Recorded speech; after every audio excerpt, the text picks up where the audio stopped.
अस्सलाम वालेकुम। आज हम आपके साथ पालक और हरे उड़द की दाल की रेसिपी शेयर कर रहे हैं। इसको सरपैता भी कहते हैं। इसके लिए हमें चाहिए आधा पाव हरे उड़द की दाल। इसको मैंने आधा घंटा पहले पानी में भिगो दिया था।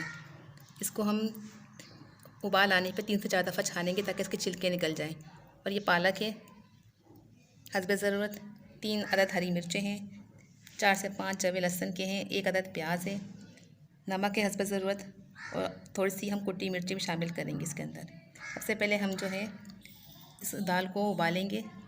3 से 4 दफ़ा उबाल आएगा तो हम इसको 3 से 4 दफ़ा छानेंगे ताकि इसके छिलके जो है निकल जाए। इसके बाद हम इसके अंदर पालक शामिल करेंगे, प्याज शामिल करेंगे, लहसुन के जवे शामिल करेंगे और 3 हरी मिर्चें और थोड़ी सी कुटी मिर्च शामिल करके इसको गलने तक पकाएंगे। इसके बाद हम इसको घोट देंगे पानी डाल के। प्याज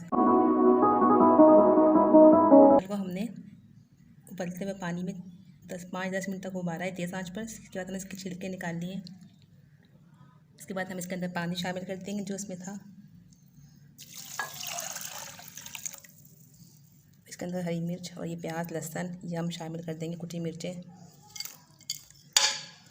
और ये पालक।